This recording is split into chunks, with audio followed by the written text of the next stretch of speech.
Hi, I'm Mark Cleghorn. Welcome to the Photographer Academy, and today we're continuing our series in boudoir in small spaces.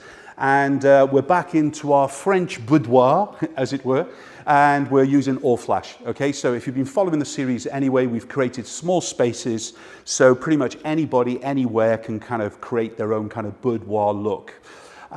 This is basically behind here, we've got a Lastolite Hi-Lite pop-up background, but we're using it as a light source.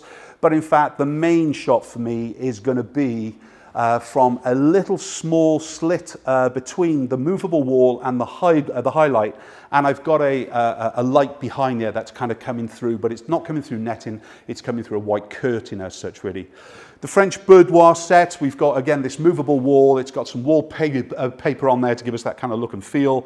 We've thrown some kind of netting across it just to give us this luxurious or this kind of bohemian kind of look. We've got an amazing model with us today, Mila, and we photographed with her before, and we'll kind of be looking at it in a style more about David Hamilton, a photographer from the 50s and 60s, fell in love with his work and things really, so we're kind of following on with that kind of trend and look and styling today.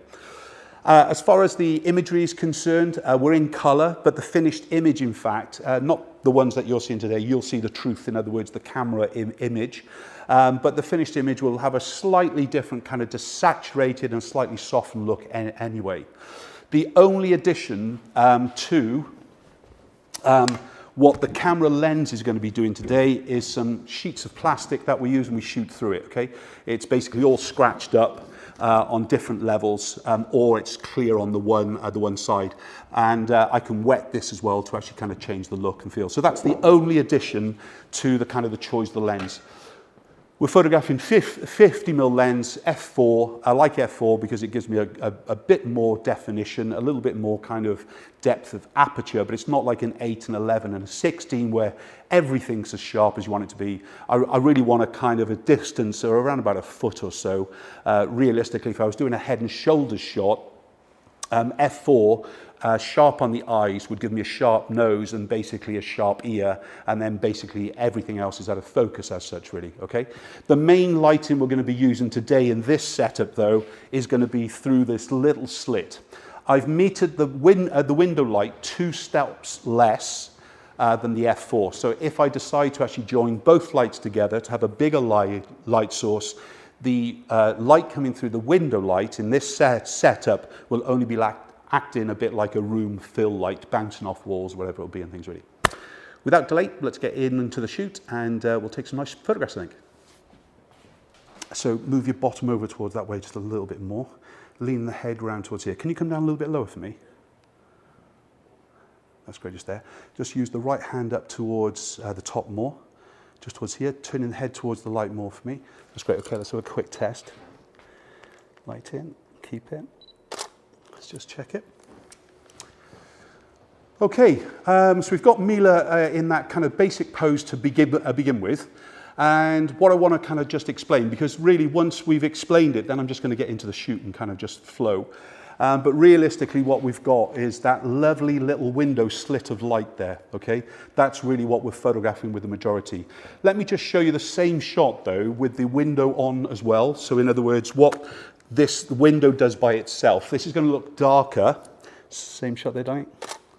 This is going to look darker because this is just being set to be a fill light, and you can see it's kind of muddy and everything else with it. When I combine them together, you should still see, and relax, you should still see that that slit of light is the most dominant light source. So all I would have is, by photographing with just the slit of light, I'll have more shadow. I'm using the window light as well, we'll basically create ourselves a little bit more of a fill. So I actually prefer the more drama, so I'm going to start off with just basically just that slit of light, and I might add in a few shots where I'm bringing them together. But it's better to have the light in place to begin with rather than kind of not have it in there. I've kept the color palette all the same, so we've got Mila's little kind of basque on. Some small pants as well. I think we just need to soften down the legs and the knees and everything else with it, because I want a soft element throughout the whole image, and then we'll kind of get into the shoot. Okie dokie, so let's just bring some more netting in. So just pop that in. Just bring it just close to the legs, soften the knees, leg, just actually kind of just do one sheer kind of level over the top. So with that one there, just one sheer part onto that knee, I think. That's okay, it's fine. That's going to protect as well, isn't it? Okay, let's lean back just that little bit more anyway. Grab a little bit of netting actually in towards your hand, bring it up near to there, looking out towards here, not pretty much looking at me at all, in fact. Quick test, let me just check it looks good again. It's beautiful. Okay, let's do it. Okay, straight at me again, leaning in towards here a little bit more. Roll over to me just a little bit if you can. That's it's gorgeous. Let this knee push across a little bit more. Open up the leg, in other words, more. Head looking out towards here. That's gorgeous. Keep it. Eyes close me. Let me just get a little bit of height. Same thing again, darling. Keep it. Looking out towards here more again. Bring this hand back away from the head. Just actually let it kind of go onto there. It's gorgeous. Turn the nose down and turn the chin down. Look towards this direction. It's gorgeous there. Let's do it. And again, let me just get my plastic.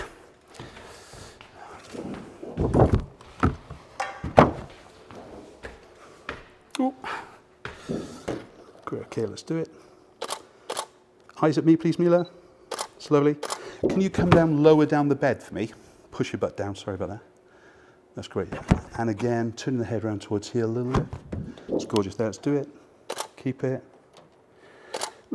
Bring both hands right behind the head, I think. That's beautiful. Again, keep it. Look away again for me. Lower the chin though if you can, please, darling. It's beautiful. And there. Lose the netting in the hand fully. Can you uncover your leg? That's it. Perfect. That's great. Just there. Let's do it again. Let's just bring this hand just to the neck, perhaps. Keep it. Again. Eyes closed. Bring this hand to the neck, I think now. That's lovely. And bring that hand down to the pant line just a touch. Just keep it. Excellent. Let's get you sitting up more, so you're more against that bed head for me. There you go, that's perfect. And lean in there. Just lean back now. Bring another one of those pillows just behind you if you can. Preferably this one on this end, if that's all right. Just in behind you. Grab some of the loose net in here and cover that over as well.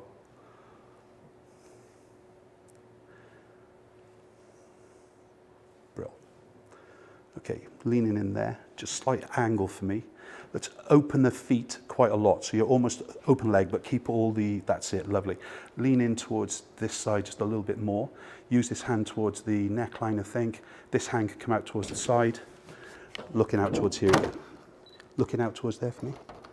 Keep it. Lean the head towards the hand for me more. It's lovely. Keep it.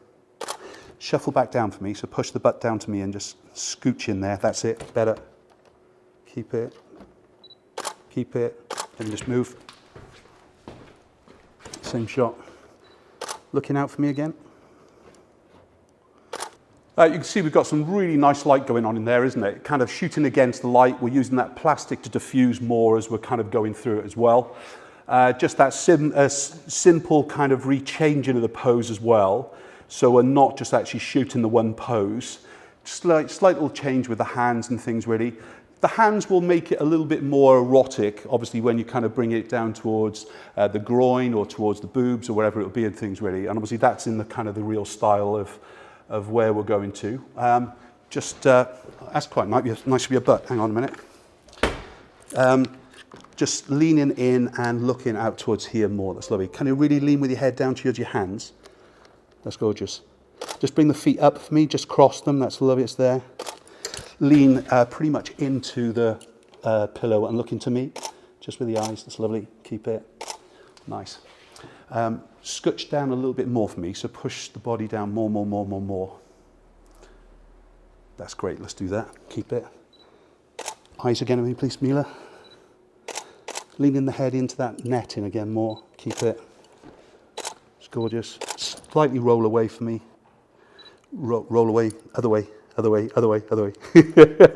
There's low, that's it there. Keep it. Bring this right hand out towards here. That's gorgeous. Let's do it. Looking out again. Bend this arm a little bit more if you can. Keep it. It's great. Just do the full length. Same shot. Lean the head down actually onto the hand. Keep it. Relax. Let's go put that other top on, can we? Please. Okay, so if we're looking at these images, we can see now, as we're beginning to bury Mila down into the actual kind of between the pillows and everything else with it, you start to actually get less and less light. You can see that here. That's one of the reasons I put that other window light ready, so that we can basically actually fill in the little bit of the hole. In other words, you need a little bit of the ambient light going through. Remember that little light equates to a kind of a strip box to some extent. Obviously it hasn't got an egg crate on it, otherwise it's only going to do this. But it is kind of giving us this lovely kind of light. And remember, it is only the one light that is being fired at present, yeah, which is pretty cool. But the more we bury her down here, obviously the less light is going to come onto the face. And the question is, do we really want that? In the post-production, we can lighten this. Remember, in the post-production, as soon as we start to increase the exposure, in other words, lighten up the image, we start to expose its kind of ugly noise. So all the granularity and all the kind of the color, and the blue channel by design is usually the kind of the ugly part we start to reveal when we increase the exposure. I never really want to increase the midpoint. We always want to actually just use the actual the highlight end, but just a little bit. But that's where we would actually help the overall exposure with it. But the kind of the plastic, we didn't use it on that end lot, but that would have helped disguise any problems anyway. Because by using the plastic, you can use glass if you want, or Vaseline on a filter. You can even use hairspray on a filter, let it dry before you put it on the lens, to actually give you this kind of soft edge effect and everything else with it and things really. But again, we could disguise the problem, but remember, all the light source is really here. It's metered for where the face and the bust are as far as the exposure is concerned.